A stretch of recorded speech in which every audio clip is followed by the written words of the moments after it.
Hello everyone, welcome to our Panchajanya channel. ఈరోజు నుంచి మన ఛానల్లో నేను ఈనాడు సిరీస్ అనేది స్టార్ట్ చేద్దాం అనుకుంటున్నానండి. బట్ ఇది మీలో ఎంతమందికి యూజ్ అవుతుందో నాకు తెలీదు. మీకు యూజ్ అవుతుంది, మీకు కూడా ఇంట్రెస్ట్ ఉంది అంటే ఈ సిరీస్ అనేది కంటిన్యూ చేద్దాం. లేదంటే will come with other plans అనమాట. ఇది ఒక కాషన్ ఏంటంటే ఈ సిరీస్ అనేది కంప్లీట్‌గా ఏపీపీఎస్‌సి గ్రూప్ 1కి కావాల్సిన స్టఫ్ అంటే what I want to say is it's related to AP current affairs అండి. యూపీఎస్‌సికి అట్లని కూడా కాదు. ఎందుకంటే ఎక్కువ స్టేట్ ఫ్యాక్ట్స్ అనేవి ఇక్కడ మనం చూస్తాము. అందువల్ల నేను ఈనాడు పేపర్ డిస్కషన్ అని చెప్పానన్నమాట. ఓకే. రిమైనింగ్ వరల్డ్ న్యూస్ అవి కూడా కవర్ చేస్తుంటాము. బట్ ఏంటంటే ఎక్కువ ఫోకస్ ఏపీకి ఇస్తామన్నమాట. ఒకే ఒక ఇంటెన్షన్ మెయిన్‌గా ఏంటంటే డిస్క్రిప్టివ్ లాంటి ఎగ్జామ్‌లో మీకు స్టేట్ మీద ఎంత పట్టుందని మీరు చూపించాలనుకుంటారో అవన్నీ ఏంటంటే రోజు మనం డిస్కస్ చేస్తూ వెళ్దాం. Over a period of time ఏంటంటే మీకు గవర్నమెంట్ ఎలా రూల్ అవుతుంది ఏపీలో, ఎవరు ఏ స్టేట్మెంట్ తీసుకుంటున్నారు, ఏ ప్రోగ్రామ్ స్టార్ట్ అయింది, ఇలా ఒక బ్యూరోక్రసీ రూల్ అంటారు కదా, అదంటే మీకు అలవాటు అవ్వడానికి ఈ సిరీస్ అనేది స్టార్ట్ చేస్తున్నాను అనమాట. ఇది జర్నలిస్ట్ లాగా ఉండదు, అలాగే ఒక ఫ్యాకల్టీ టీచ్ చేసినట్టు అలా కూడా ఉండదు. ఒక జస్ట్ మీ సీనియర్ ఆస్పిరెంట్ ఎలా చెప్తుంది అన్న దాన్ని మాత్రమే మీరు ఫోకస్ చేయండి. ఓకే, ఫస్ట్ అయితే స్టార్ట్ చేద్దాం సెషన్. ఈరోజు మనం ఇక్కడ 27కి సంబంధించిన న్యూస్ పేపర్ అనేది పిక్ చేసుకోవడం జరిగింది. ఫస్ట్ హెడ్డింగ్ ఏమన్నారు, నింగినంటని సంబరం. అంటే ఏంటంటే మన ఐఎస్ఎస్లో ఫస్ట్ కాల్ పెట్టాడు కదా మన శుభాన్ శుక్లా గారు, ఆ విషయాన్ని ఫస్ట్ ఇక్కడ హైలైట్ చేశారనమాట. ఓకే, ఇక్కడ ఒక లైన్ చూడండి, తొలి భారతీయుడిగా శుభాన్ శుక్లా రికార్డు సృష్టించారు. విమానం ఏ రాకెట్ ద్వారా వెళ్ళారు, ఇది ఫాల్కన్ 9. ఓకే, వీలైనంత స్పీడ్గా న్యూస్ అనేది కవర్ చేయడానికి ట్రై చేద్దామండి. విత్ ఇన్ మ్యాక్సిమం 15-20 మినిట్స్లో అయిపోయేటట్టుగా. ఏదైనా స్పెసిఫిక్ టాపిక్ లైక్ ఇప్పుడు ఈ ఫాల్కన్ 9కి సంబంధించింది, ఈ ఐఎస్ఎస్కి సంబంధించింది అంటే అవి సపరేట్గా ఇంకో వీడియో అనేది చేస్తాను అనమాట. సరే, ఇంకా చూద్దాం. చూడండి, గంజాయి డ్రగ్స్పై సమరం ఎవరు చెప్పారు, మన సీఎం చంద్రబాబు గారు చెప్పారు. గుంటూరులో నిర్వహించిన మాదక ద్రవ్యాల వ్యతిరేక వాక్థాన్లు చూసారా, అంటే వాక్థాన్ లాంటివి స్టార్ట్ చేశారు అని మనకు అర్థమైంది. ఇలాంటివి మన గవర్నెన్స్ పాయింట్ ఆఫ్ లో రాయొచ్చు అనమాట. ఈగల్ ద్వారా మాదక ద్రవ్యాలపై డేగ కన్ను. ఇక్కడ ఉన్న ప్రోగ్రామ్ నేమ్ ఏంటి గమనించింది, ఈగల్ మాదక ద్రవ్యాల వ్యతిరేక సదస్సు సీఎం చంద్రబాబు.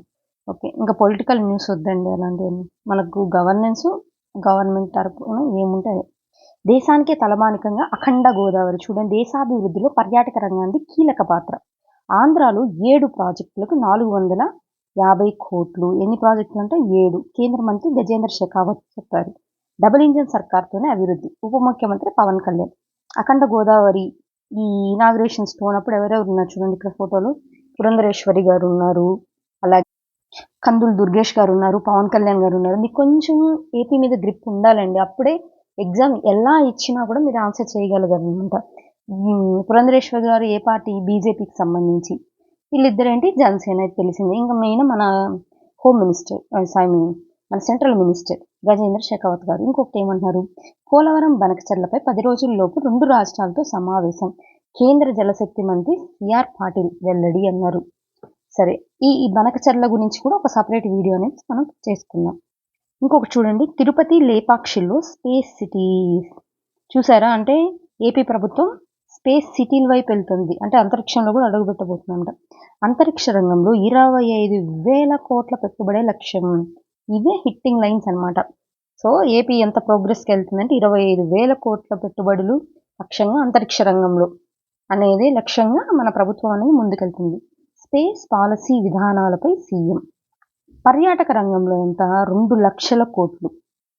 టూరిజంలో ఏమో 2 లక్షలు, అంతరిక్ష రంగంలో 25,000 కోట్లు. రెండింటికి డిఫరెన్స్ ఉంది, అర్థం చేసుకోవాలి. సరే, రాయితీలు ప్రోత్సాహాలు అందుకోండి. టూరిజం కాన్క్లేవ్లో పెట్టుబడిదారులకు పిలుపు. ఓకే, నెక్స్ట్ ఇంకేం న్యూస్ కవర్ అయిందో చూద్దాం. ఇది అడ్వర్టైజ్మెంట్ ఇచ్చారు. దరఖాస్తు విధానంలో మైనింగ్ లీజుల కేటాయింపు. మైనర్ మినరల్ పాలసీ 2025కు అనుగుణంగా నిబంధన సవరణ. మైనర్ మినరల్ అని ఎందుకు అన్నారు గుర్తుందా, మేజర్ వచ్చేసి సెంట్రల్ గవర్నమెంట్ కింద ఉంటాయి, బట్ మైనర్ మినరల్స్ అన్ని ఆయా స్టేట్ గవర్నమెంట్ కింద ఉంటుంది. అందుకే కదా శాండ్ ఏంటి, శాండ్ పాలసీ అని ఎందుకు తీసుకొస్తుంది ఎప్పుడు స్టేట్ గవర్నమెంట్, అది స్టేట్ లిస్ట్ కాబట్టి. ఓకే, ఇక్కడ మనం గమనించాల్సింది మైనర్ మినరల్ పాలసీ 2025కు అనుగుణంగా నిబంధనలు సవరణ అన్నారు. బంగాళాఖాతంలో అల్పపీడనం ఉందంట. ఇంకా ఏం న్యూస్ కవర్ చేశారు పేజీలో? గగనయానం శుభస్య శీఘ్రం, నేరాలపై చర్చల్లోనూ వివక్షేణ. నెక్స్ట్ ఇక్కడ ఒక బ్యాంక్స్కి సంబంధించి గ్రాఫ్ లాగా ఇచ్చారు, నిధులు ప్రజాప్రతినిధులు. ఇది ఈ ఆర్టికల్ ఎడిటోరియల్ లాస్ట్లో డిస్కస్ చేద్దామండి, ఎందుకంటే ఫ్లో మిస్ అవుతుంది. ఇవన్నీ ఏంటి, డిస్ట్రిక్ట్ పేపర్స్. సో ఇక్కడ మనకి ఏమైనా యూజ్ అవుతుందా? నో, ఇక్కడ ఏం యూజ్ అయ్యేది లేదు. Let's start. చూడండి, ఇందాక ఫస్ట్ లైన్లో చెప్పారు కదా, తిరుపతి లేపాక్షిలో స్పేస్ సిటీలు. ఎందుకు రాష్ట్రంలో తిరుపతి లేపాక్షిల్లో 2 స్పేస్ సిటీలు ఏర్పాటుకు సీఎం చంద్రబాబు అనుమతించారు. బెంగళూరుకి సమీపంలో లేపాక్షి, చెన్నైకు సమీపంలో తిరుపతి స్పేస్ సిటీలు ఉండడం కలిసి వస్తుందన్నారు. తిరుపతి స్పేస్ సిటీ నుంచి శ్రీహరికోటకు రోడ్ కనెక్టివిటీ పైన సీఎం పలు సూచనలు చేశారు. ఇక్కడ ఏమంటున్నారు, ఆంధ్రప్రదేశ్ స్పేస్ పాలసీ 4.0 రూపొందించిన అధికారులకు సూచించారు ఆయన. పాలసీ విధానాలపై ఉండవల్లో ఓకే, ఇవంతా అంతరిక్ష రంగంలో 25-35 మధ్యన, అంటే 10 సంవత్సరాలకి 25,000 కోట్ల పెట్టుబడులు వచ్చేలా ఈ పాలసీ ఉండాలని అధికారులకు స్పష్టం చేశారు. ఈ పెట్టుబడులతో ప్రత్యక్షంగా 5,000 మందికి, పరోక్షంగా 30,000 మందికి ఉపాధి కల్పించే అవకాశం ఉంటుందన్నారు. ఇంకా ఏమంటున్నారు, లేపాక్షిలో 500 ఎకరాల్లో డిజైన్ అండ్ డెవలప్మెంట్కు ప్రాధాన్యం కల్పించడంతో పాటు పరిశోధన, అభివృద్ధికి అవకాశం కల్పించాలి. అంకుర సంస్థలు ఒకటండి, ఇది మనం ఏదో ఎగ్జామ్ సైడ్ చదివే ఎంసీక్యూ లాగా కాదు, ఒక పాలసీని నేను అర్థం చేసుకోవాలి, నేను ఇదంతా చదువుతున్నాను అనమాట. ఓకే, ఈ కంటెంట్ చాలండి, ఇంతకు మించి మనం రాసేదానికి ఒక 8 మినిట్స్ స్కోప్ ఉండదు. ఎగ్జామ్లో ఎక్కువ చదివినా అంత ఎగ్జామ్లో ప్రజెంట్ చేయలేం. సో అందుకని వీలైనంత వరకు ఈ లెటర్ని తీసుకుందాం. అంకుర సంస్థలు వినూత్న ఆవిష్కరణలకు అనువైన వాతావరణం, స్పేస్ అప్లికేషన్ సేవల సంస్థలకు ప్రాధాన్యం ఇవ్వాలి.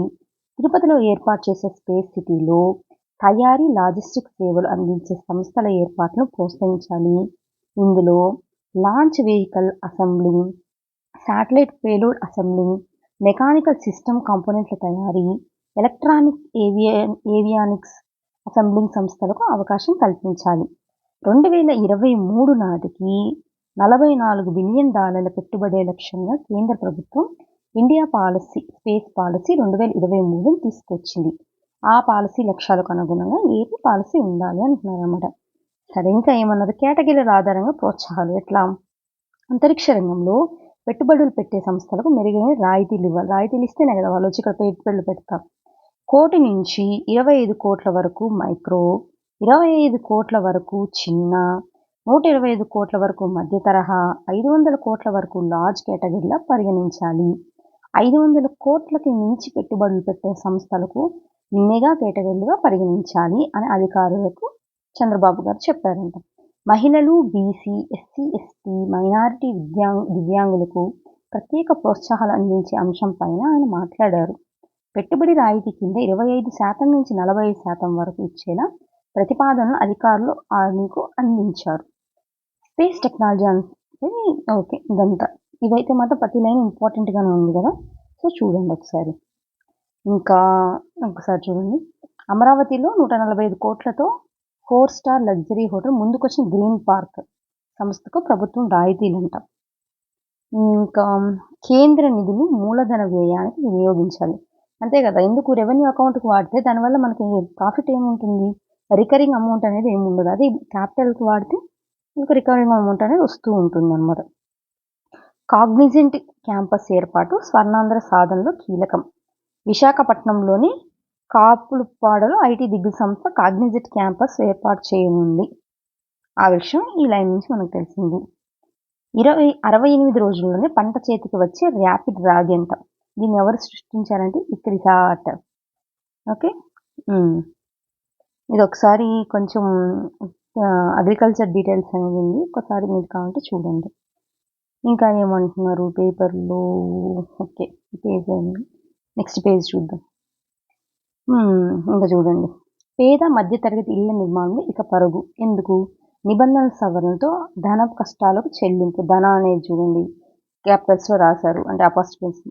సెట్ బ్యాంక్ తగ్గింపులతో భవన నిర్మాణాలకు ఊరట, ప్రజలకు వ్యాపారులకు ప్రోత్సాహకరంగా ప్రభుత్వ నిర్ణయాలు. ఏం చూద్దాం. పేదలు 120 గజాల్లోపు అంటే 100 చదరపు మీటర్లు సొంత స్థలంలో ఇల్లు నిర్మించుకోవాలంటే ఎంతో యాతన. ఇంటి ముందు 1.5 మీటర్ల ఖాళీ స్థలం విడిచిపెట్టలేదని పట్టణ ప్రణాళిక క్షేత్రస్థాయి సిబ్బంది వేధింపులు, స్థానిక కార్పొరేట్ల బెదిరింపులు. పరిష్కారం ఏంటి? భవన నిర్మాణ నిబంధన సడలింపుతో ప్రజలకు ఇలాంటి కష్టాలు తప్పనున్నాయి. ప్రభుత్వ తాజా నిర్ణయం ప్రకారం 100 చదరపు మీటర్ల లోపు స్థలంలో నిర్మించుకునే ఇళ్లకు ఫ్రంట్ సెట్ బ్యాక్ అవసరం లేదు. ప్రజలు లంచాల బెడద లేకుండా గ్రౌండ్ ఫస్ట్ ఫ్లోర్ నిర్మాణం చేపట్టవచ్చు. అసలేంటో చూద్దాం. నగరాలు, పట్టణాల్లో ఇల్లు, అపార్ట్మెంట్లు అనుమతులకు విరుద్ధంగా చేస్తున్న నిర్మాణాలకు ప్రభుత్వం చెక్ పెడుతుంది. ఎలా? ఉల్లంఘనలకు కారణాలు గుర్తించి వాటికి శాశ్వత పరిష్కారం చూపుతుంది. ప్రజలు తమ సొంత స్థలాల్లో నిర్భయంగా నిర్మాణాలు చేపట్టి సొంతింటి కలను సాకారం చేసుకునే అవకాశం కల్పిస్తుంది. భవన నిర్మాణ నిబంధనలో పలు సవరణలు చేసి దశాబ్దాలుగా ప్రజలు, వ్యాపారులు ఎదుర్కొంటున్న అనేక సంక్లిష్ట సమస్యలకు పరిష్కారం చూపుతోంది. ఇందుకు సంబంధించిన జీవోను పురపాలిక, పట్టణాభివృద్ధి శాఖ గురువారం జారీ చేసింది. ఏంటంటాం? పుర నగరపాలిక సంస్థలు, నగర పంచాయతీలు అంటే ఇదేంటి? అర్బన్ డెవలప్మెంట్ గురించి మాట్లాడుతుంది. ఏటా 40,000 కొత్త ఇల్లు, భవన నిర్మాణాలకు అనుమతులు ఇస్తుంటారు. వీటిలో 50 నుంచి 100 చదరపు మీటర్ల స్థలాల్లో పేద, మధ్య తరగతి కుటుంబాలు నిర్మించుకునే గృహాలే 10-15 వేల వరకు ఉంటాయి. నిబంధనల ప్రకారం ఇంటి చుట్టూ ఖాళీ స్థలం విడిచిపెడితే నిర్మాణ ప్రాంతం తగ్గుతుంది. అంతే కదా? అలా విడిచిపెట్టకపోతే పట్టణ ప్రణాళిక సిబ్బంది, కార్పొరేట్లు ఇల్లు ముందు వాళ్ళని లంచాల కోసం వేధిస్తుంటారు. ఈ సమస్యకు పరిష్కారంగా 100 చదరపు మీటర్ల లోపు ఫ్లాట్లలో నిర్మాణాలకు సెట్ బ్యాక్ నిబంధనను ప్రభుత్వం తొలగించింది. అలాగే 50 చదరపు మీటర్ల విస్తీర్ణంలో నిర్మించే భవనాలకు రూపాయి ఫీజుకి అనుమతులు ఇవ్వడం ద్వారా ఏటా 4,000 కుటుంబాలకు 6 కోట్ల వరకు లబ్ధి చేరనుంది. అదండి సంగతి. వాళ్ళు కట్టుకునే బిల్డప్ ఏరియా అనేది తగ్గిపోతుంది. ఎందుకంటే ఈ సెట్ బ్యాక్స్ వల్ల. సో ఆ సెట్ బ్యాక్ ఏరియా ఏంటంటే ఇంకా నుంచే ఓకే, ప్రాబ్లం లేదు, అది మీరు వదలాల్సిన అవసరం లేదు. అది వదలడం వల్ల ఇన్ని ఫీజులు ఇవన్నీ అవుతున్నాయి కాబట్టి మీరేం వదలాల్సిన అవసరం లేదు అని చెప్తున్నారు. అదనపు ఫ్లోర్లు వేసుకునే అవకాశం. 2 60 అడుగుల వెడల్పు రోడ్లు, 2 80 అడుగుల వెడల్పు రోడ్లు పక్కపక్కన ఉన్న చోటే నిర్మించే బహుళ అంతస్తుల్లో అదనపు ఫ్లోర్లు వేసుకునే అవకాశం కల్పించింది. 60/60 రోడ్లలో 5 ఫ్లోర్లు, 80/80 రోడ్లలో 5 మీటర్ ఒక ఫ్లోరు అదనంగా వేసుకోవాలి. ఓకే, ఇది ఇంకొంచెం డీటెయిలింగ్ అనుకోండి. మీకు ఒకటి క్లారిటీ ఉండాల్సింది ఏంటంటే గ్రౌండ్ ఫ్లోరు, ఫస్ట్ ఫ్లోర్ వరకు వేసుకోవచ్చు అన్నట్టుగా చెప్పారన్నమాట.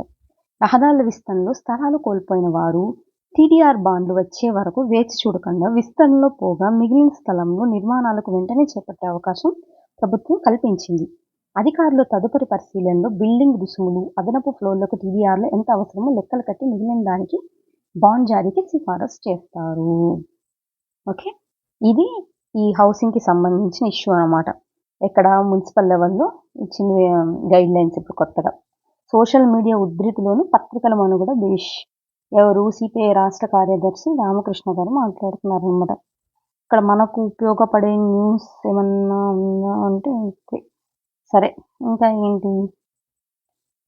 ఉత్తరాంధ్రలో బయోటెక్ అభివృద్ధికి అనుమతించాలి మంత్రి కొండపల్లి.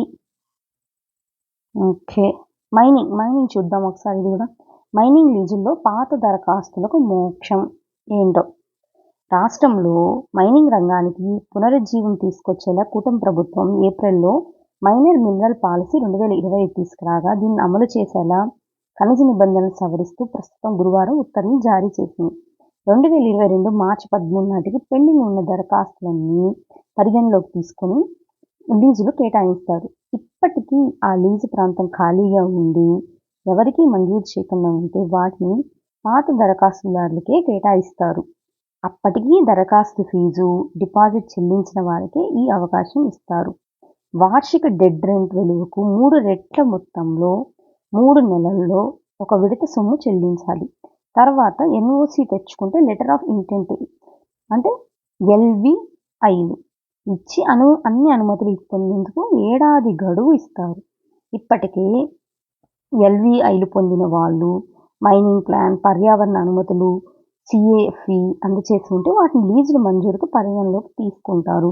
ఇవి కొంచెం ఎక్కువ టెక్నికాలిటీస్ ఉందండి, కానీ కొన్ని వర్డ్స్ అనేది అర్థం అవ్వాలని చెప్పి ఇది చెప్పడం.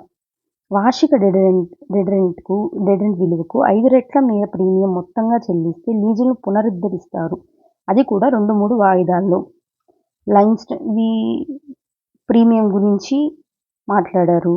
తర్వాత లీజు గడువుల పెంపు, సులభంగా బదలాయింపులు, ప్రభుత్వ పనులకు ముందుగా సీనరేజ్ ఉండదు. సీనరేజ్ ఛార్జ్ ప్రతిదానికి కట్టాలి కదా, ఎందుకంటే మనం అక్కడ ఉన్న న్యాచురల్ రిసోర్స్ వాడుతున్నాం కాబట్టి.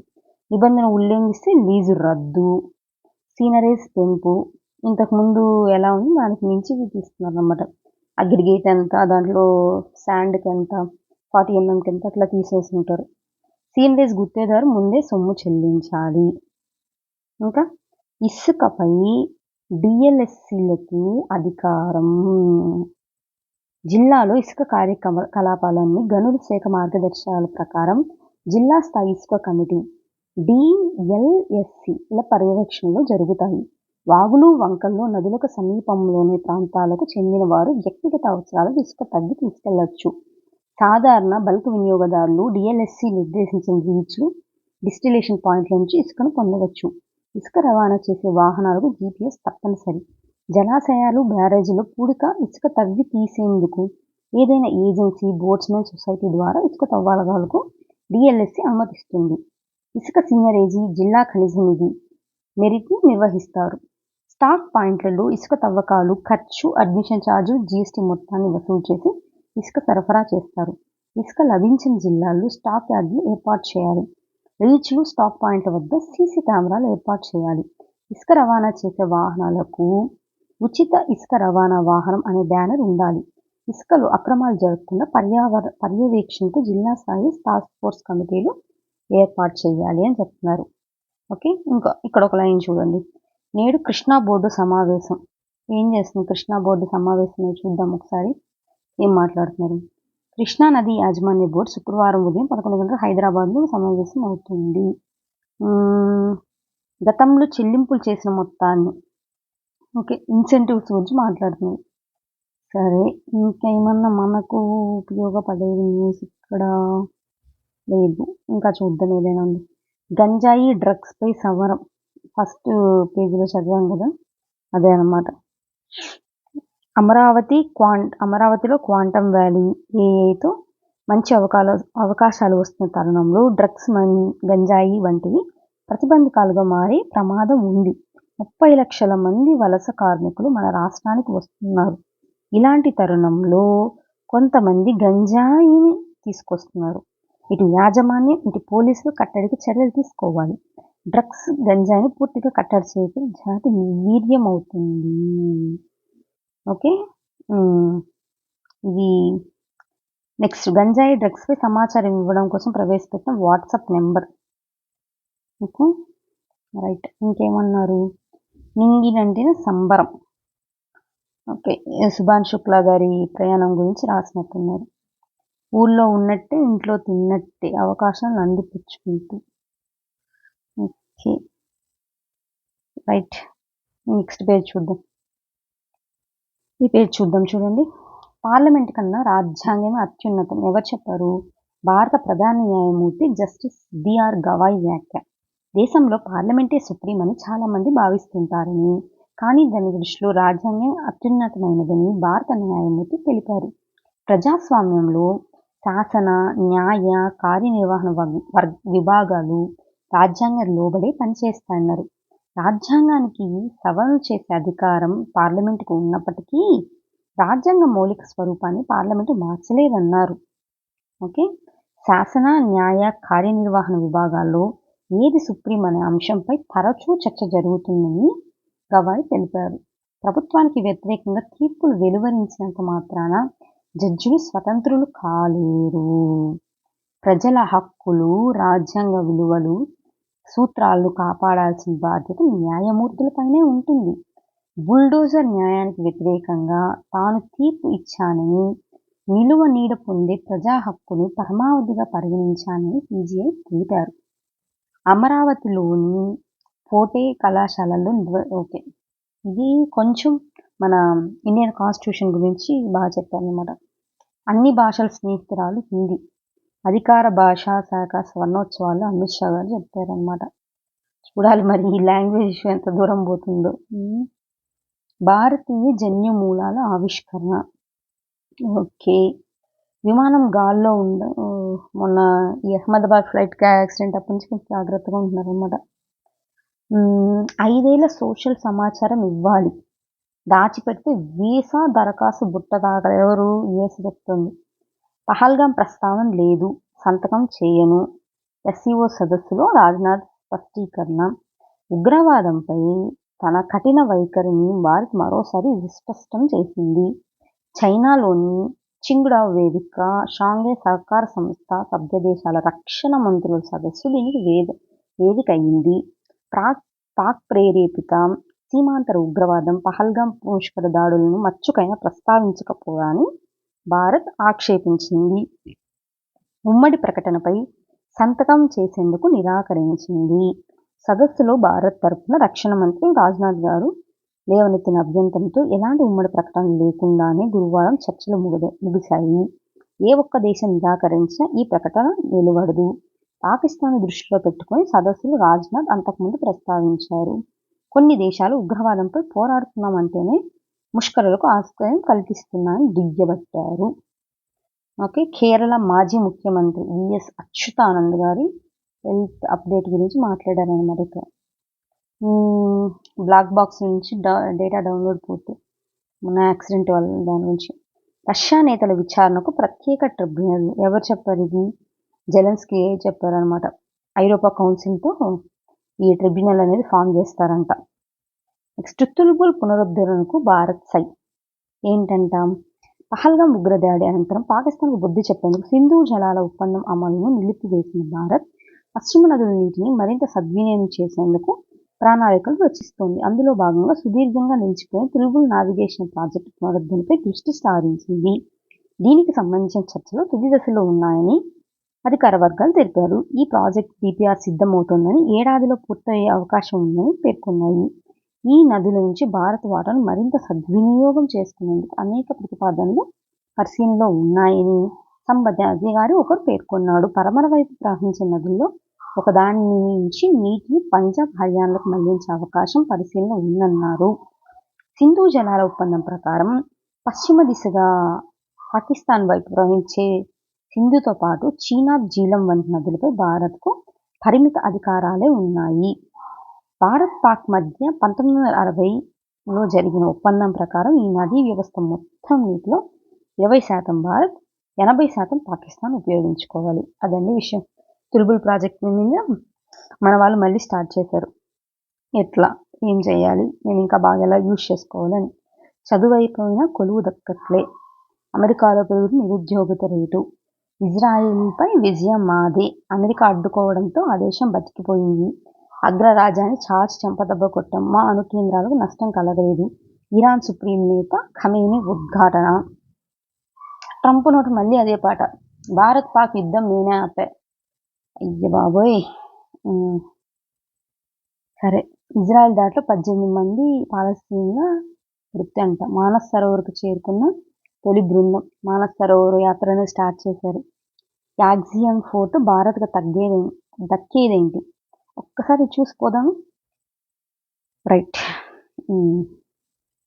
యాక్సియం 4 మిషన్ ద్వారా బుధవారం అంతరిక్షం దూసుకెళ్లే ముందు సుభాంశు శుక్లా చేసిన వ్యాఖ్య ఏంటంటే, ఇది నా అంతరిక్ష యాత్రకు తొలి అడుగు మాత్రమే కాదు, అంతరిక్షంలోకి భారత ప్రయాణానికి కూడా శుభారంభం. 40 ఏళ్ల క్రితం భూకక్షను చేరుకున్న తొలి భారతీయ వ్యోమగామి రాకేష్ శర్మ అంతరిక్షం నుంచి భారత్ ఎలా కనిపిస్తోందని నాటి ప్రధాన మంత్రి ఇందిరాగాంధీ ప్రశ్నించినందుకు సారే జహాं से अच्छा అని ఆనందంగా, ఒకంత గర్వంగా ఆయన బదిలిచ్చారు. సుభాంశు శుక్లా వ్యాఖ్య, రాకేష్ శర్మ వ్యాఖ్య స్థాయిలో చిరకాలం అందరికీ గుర్తుండకపోవచ్చు, కానీ అంతరిక్ష శక్తిగా ఆవిర్భవించాలన్న భారత్ దృఢ సంకల్పాన్ని శుక్లా ఉద్ఘాటన ఆవిష్కరిస్తోంది.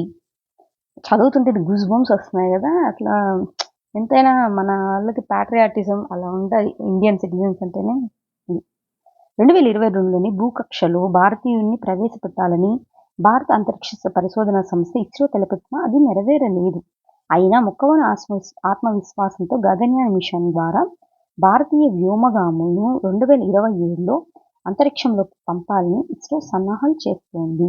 ఆ లక్ష్యం నెరవేరడానికి యాక్సియాన్ మిషన్ 4 ఉపయోగపడుతుంది. మున్ముందు అంతరిక్ష కార్యక్రమాల్లో ప్రైవేటు భాగస్వామ్యం కీలకం కానుంది. అమెరికాలో ఇప్పటికే ఈ పరిణామం కనిపిస్తోంది.